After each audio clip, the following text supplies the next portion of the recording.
संदीप जी, आपके इस विश्लेषण के बाद, सरकार की इस घोषणा के बाद एयर इंडिया के लोगों से मैं पूछना चाहता हूं कि आपने 41,000 रुपए क्यों लिए आज?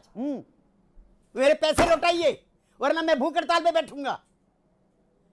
हम कोई चोर लुटेरे नहीं हैं, हम सामान्य जन हैं। ये बड़ी खबर है, हमारे जैसे न्यूज मिल रही है। एनडीए के अहम घटक जेडीयू के सबसे वरिष्ठ नेताओं में से एक केसी त्यागी, पीसीआर इसको ब्रेकिंग न्यूज चलाई है, वो कह रहे हैं ये जो लूट मची हुई है, 41,000 रुपए की टिकट ली गई, उनकी बेटी ने 41,000 रुपए आज 7 दिसंबर को पे किए, और अगर ये पैसे वापस नहीं होते तो भूख हड़ताल पर बैठने वाले हैं केसी त्यागी।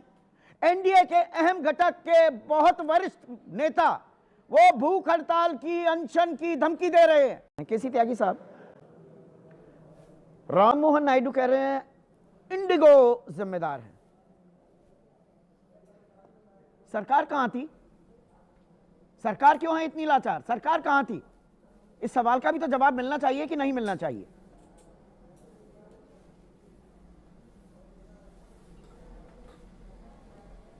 संदीप जी, आपका गुस्से से भरा हुआ, वेदना से भरा हुआ जो विश्लेषण है, मैं उससे न सिर्फ सहमत हूँ बल्कि मैं आपसे भी ज़्यादा दुखी हूँ।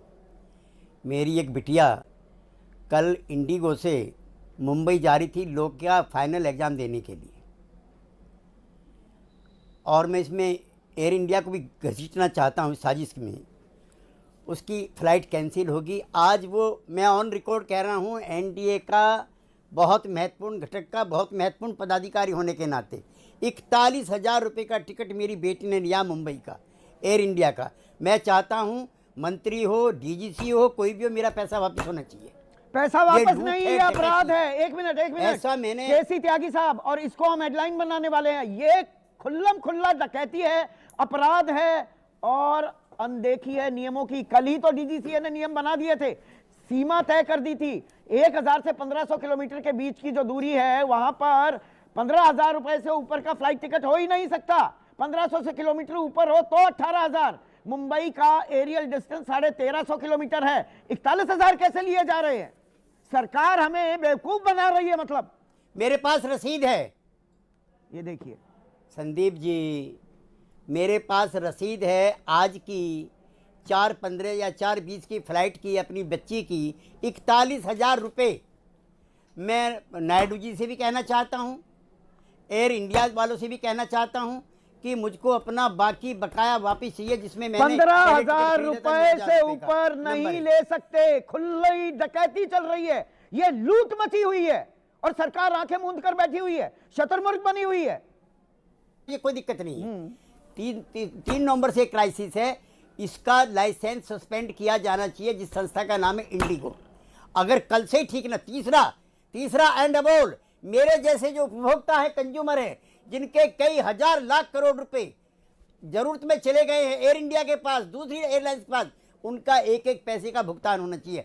हम कोई चोर नहीं है, हमने 2 बार पार्लियामेंट में रहे, हमारे दिल्ली में भी अपना कोई मकान नहीं है, तो हम लोग 41,000 रुपये हमने इसलिए दिए कि हमारी बेटी जाकर के एग्जाम दे आए। कल उसका एग्जाम है मुंबई में, मेरे पास कागज है एग्जाम का भी, मेरे पास कागज है 41,000 रुपये देने का भी। हमारी वेदना आपसे ज़्यादा है। आप दोस्तों नमस्कार, नेक्सन न्यूज़ के खास बुलेटिन में आपका स्वागत है। दोस्तों, कुछ समय पहले यानी 2-3 साल पहले प्रधानमंत्री मोदी ने अपने भाषण में कहा था कि उनके राज्य में, उनके शासनकाल में चप्पल पहनने वाला, हवाई चप्पल पहनने वाला भी हवाई यात्रा कर सकता है। आज उनका ये बयान काफ़ी लोगों के बीच में चर्चा का विषय बना हुआ है। आज के समय में जिस तरीके से हवाई यात्रा करना बड़े बड़े पैसे वालों के लिए भी आफत बन गया है। ये कहा जाए कि जिस तरीके से हवाई यात्रा कराने वाली कंपनियों ने लोगों के कपड़े उतरवाने तक की हिम्मत दिखा दी है, यानी कि प्राइसिंग ने इतना ज़्यादा बढ़ा दिया, यात्रा करने वाले लोगों के कपड़े तक उतर जाएं, कंपनियां कुछ कर रही हैं। सबसे बड़ी बात तो यह है कि आजकल जिस तरीके से इंडिगो कंपनी, जिसका कि 60% से ज़्यादा हवाई यात्रा के बिजनेस में एकाधिकार है, उसने तो सर्विस देने के नाम पर तो सबसे निकृष्ट काम किया है। साथ ही पिछले 4-5 दिन से कई हजारों उड़ानें रद्द की गई हैं, उड़ानें रद्द हो रही हैं, डिले हो रहा है, और उसके साथ साथ एयरपोर्ट पर जिस तरीके से कर्मचारियों की धौंस और धमकी यात्रियों को मिल रही है, उससे पूरे देश में त्राहिमाम मचा हुआ है। लाखों लोग एयरपोर्ट पर जमा हो जाते हैं और उनको एट लास्ट मोमेंट उनसे कहा जाता है कि आपकी फ़्लाइट कैंसिल हो गई है। ऐसे में न जाने कितने लोग कितने महत्वपूर्ण काम से जा रहे होते हैं। जैसे कि कुछ खिलाड़ी इंटरनेशनल इवेंट में भाग लेने जा रहे हैं और उनकी फ़्लाइट कैंसिल हो जाती है, वो उससे भाग नहीं ले पाते हैं। बहुत से लोग किसी की बीमार को इलाज के लिए बाहर जाना है और फ़्लाइट कैंसिल हो जाती है, वो बेचारा अपने मरीज को लेकर रात दिन एयरपोर्ट पे ही पड़ा है। दूसरी चीज़, सबसे बड़ी चीज़ तो ये है कि आखिर इंडिगो एयरलाइंस को, उनकी कंपनी के ओनर्स को शय कहाँ से मिल रही है। सरकार की किसी भी बात का वो अपने लागू नहीं होने दिया जा रहा है। 2 साल से उन पे जिस तरीके से सरकार ने नियम कायदे बनाए थे, उसको फॉलो करने की भी ज़रूरत कंपनी नहीं समझ रही है।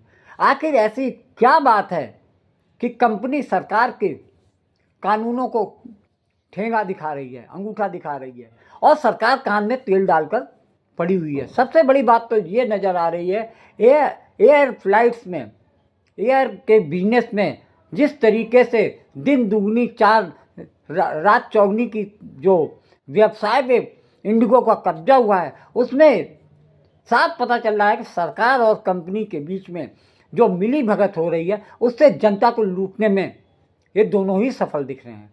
सबसे बड़ी बात, इस 1 हफ्ते से जो इंडिगो की फ़्लाइट्स में अनियमितताएं हो रही हैं, कैंसिल हो रहे हैं, डिले हो रहे हैं, और दूसरी तरफ इतना ज़्यादा प्रेशर पायलट्स पे है कि उन्होंने भी हाथ खड़े कर दिए हैं। उनकी इस बात सुनने के लिए कंपनी तैयार नहीं है। सबसे बड़ी चीज़ तो ये है कि पायलट्स की कमी होने के बावजूद कंपनी किसी पायलट्स की रिक्रूटमेंट नहीं कर रही है। इसका सारा का सारा खामियाजा जो उसके कंज्यूमर हैं, एयर फ्लाइट टिकट खरीदने वाले लोग हैं, जिस तरीके से ये सब दिख रहा है, उससे साफ पता चल रहा है कि सरकार और कंपनी की साठ-गांठ की वजह से यात्रियों को भारी नुकसान उठाना पड़ रहा है। सबसे बड़ी बात तो ये दिख रही है कि सरकार में, एनडीए सरकार में शामिल घटक दल जनता दल, जो कि एक अहम भूमिका निभा रहे हैं, उनके बड़े नेता केसी त्यागी ने एक टीवी के इंटरव्यू में बताया कि किस साधन होते हैं। हिंदी में बताइए कि इंडिगो फ्लाइट्स को लेकर क्या मचा हुआ है पूरे देश भर में, सरकार क्या प्रयत्न कर रही है और अब तक क्या कुछ किया है मंत्रालय द्वारा? नहीं, उसके तुरंत बाद जो तकलीफ पूरे देश भर में जो यात्रियों को हुई है, उसके बाद immediately civil aviation ministry, DGCA, हमने बहुत सारे कदम इसमें उठाए हैं। पहले तो डीजीसीए के माध्यम से इंडिगो के सीईओ को एक शोकॉज नोटिस भी हमने इशू करी है। उसके बाद जो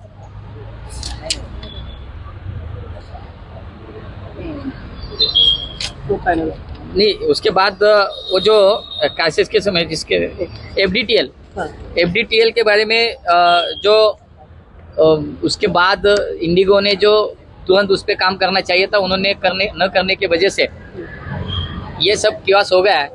तो उसको फरवरी तक हमने अभी उसको स्टे दिया है कि उसके ये तुरंत सेवाएं पहले जैसी हो, इसलिए हमने फरवरी तक उसको और थोड़ी सी मोहलत दे दी है कि उसके बाद इनका काम पहले से शुरू हो जाए।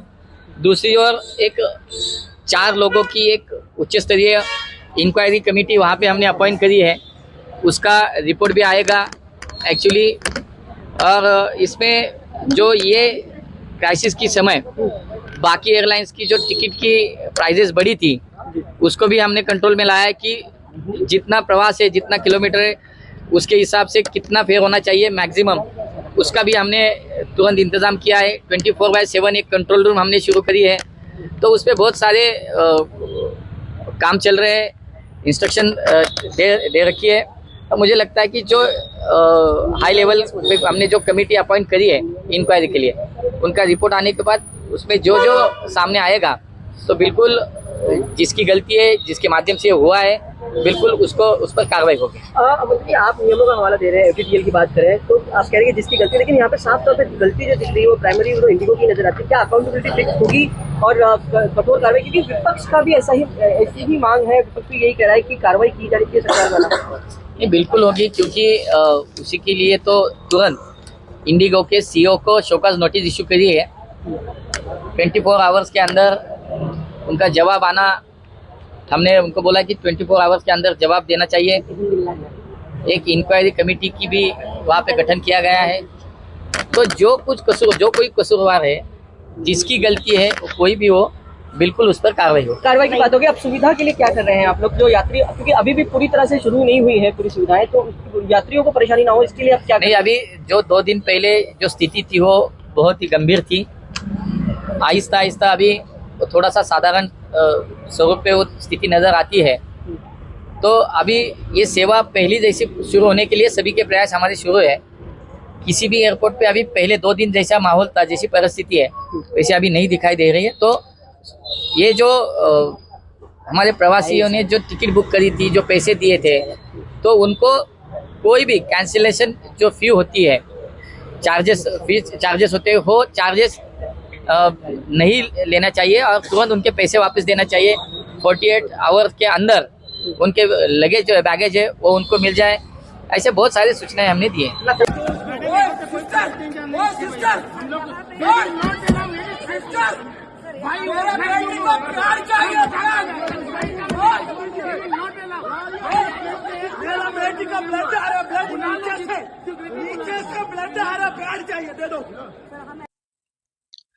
जिस नियम को लागू करने से देश की सबसे बड़ी एयरलाइंस इंडिगो का सारा सिस्टम बैठ गया और देश भर के हवाई अड्डों पर अफरा तफरी मच गई। सरकार ने अब उस नियम यानी FDTL flight duty time limit को टालने का ऐलान कर दिया है। इसके बाद माना जा रहा है कि 3 दिन में हालात कुछ सुधर सकते हैं। 4 दिन से जारी इस परेशानी में 10 लाख से ज्यादा यात्री प्रभावित हुए। शुक्रवार को ही इंडिगो की 1000 से ज्यादा उड़ानें रद्द हुई, जो अब तक का रिकॉर्ड है। देश भर से यात्रियों की परेशानी की ऐसी तस्वीरें सामने आई कि हंगामा मच गया। उड़ानें रद्द होने के बीच यात्रियों की मजबूरी का फायदा उठाने के लिए अन्य एयरलाइंस ने किराए बढ़ा दिए। कई डोमेस्टिक रूट पर किराए इतने महंगे हो गए कि उसकी तुलना में लंदन या न्यूयॉर्क का टिकट बुक करना सस्ता पड़ा। शुक्रवार को हालात इतने बिगड़े कि दिल्ली, बेंगलुरु और चेन्नई एयरपोर्ट से इंडिगो ने शुक्रवार रात 12 बजे तक सारी उड़ानें रद्द कर दी। मुंबई एयरपोर्ट पर शाम 6 बजे तक फ्लाइट कैंसिल की गई। इन सब की जानकारी यात्रियों को पहले से नहीं दी गई थी। बात करते हैं कि इंडिगो में ही ऐसा संकट क्यों आया, अन्य एयरलाइंस में क्यों नहीं हुई समस्या। एक्सपर्ट का कहना है कि इसके पीछे वजह सिर्फ मंशा की है। इंडिगो को लगा कि वह एफडीटीएल के नए नियमों को लागू करने पर भी अपने मौजूदा पायलटों और क्रू की संख्या से काम चला लेगी, लेकिन ऐसा हुआ नहीं। नए नियमों के हिसाब से उन्हें और ज्यादा पायलटों की जरूरत थी, जो कि उन्होंने समय रहते भर्ती नहीं किए। इंडिगो के बेड़ों में 400 से अधिक विमान हैं। यह देश की सबसे बड़ी एयरलाइंस है। इस नाते इसे और अधिक ध्यान रखना चाहिए था, जो उसने नहीं किया। आइए बात करते हैं कि चूक कहां हुई। एविएशन को नियंत्रित करने वाली संस्था डीजीसीए का 1 नवंबर से फ्लाइट ड्यूटी टाइम लिमिटेशन यानी एफडीटीएल का सेकेंड फेज लागू हुआ। इसके तहत पायलटों की अनिवार्य वीकली आराम की अवधि 36 घंटे से बढ़ाकर 48 घंटे कर दी गई। रात में होने वाली लैंडिंग की सीमा 6 से बढ़ाकर 2 घंटे कर दी गई। इन बदलावों का मकसद पायलटों को थकान को कम करना और विमान परिचालन की सुरक्षा बढ़ाना था। इस नई व्यवस्था के लिए मार्केट में 64 परसेंट शेयर करने वाली इंडिगो तैयार नहीं था। दूसरी भारतीय एयरलाइन बगैर किसी ऐसे संकट से अपना सही तरीके से कार्य कर रही थी। डीजीसीए को इंडिगो ने बताया था कि वह इन नियमों के बाद से केबिन क्रू की कमी से जूझ रहा है, जिस पर समय के रहते कोई कार्रवाई नहीं की गई। एयरलाइन इंडिगो ने चूक की और उसका नतीजा यह हुआ कि नवंबर के आखिरी हफ्ते और दिसंबर की शुरुआत में उसकी कई सौ उड़ानें रद्द हुईं। दिल्ली जैसे बड़े एयरपोर्ट पर कई दिनों तक उसके पूरे फ्लाइट रद्द हुए। हजारों की संख्या में एयरपोर्ट पर इंडिगो के यात्री फंसे रहे। यात्रियों को इसका खामियाजा भुगतना पड़ा। दिलचस्प बात यह है कि केंद्र सरकार यानी एनडीए सरकार में एक बड़े घटक दल के नेता केसी त्यागी का दर्द टीवी डिबेट के दौरान साफ देखने को पता चला। दिलचस्प बात यह है कि जनता के दुख और परेशानियों को अक्सर नेता लोग तब तक नहीं समझते हैं जब तक कि उनके ऊपर कोई ऐसी चोट न लगे, तब वो उनको दर्द सामने आता है। ठीक वही हाल केसी त्यागी का टीवी डिबेट के दौरान दिखा। उन्होंने कहा कि मेरी बेटी ने 7 दिसंबर को 41,000 का टिकट दिल्ली से मुंबई के लिए खरीदा और वो भी कैंसिल हो गई, फ्लाइट कैंसिल हो गई। आज तक उनको अभी तक फ्लाइट का टिकट का पैसा वापस नहीं मिला है। अगर ये सरकार 10 घंटे के भीतर ये कंपनी अगर उनकी लड़की के टिकट के पैसे रिफंड नहीं करते हैं तो मैं अपनी ही एनडीए की सरकार के खिलाफ में दिल्ली में प्रदर्शन करूंगा। खास तौर से जेडीयू और भारतीय जनता पार्टी एनडीए में खास महत्व रखते हैं।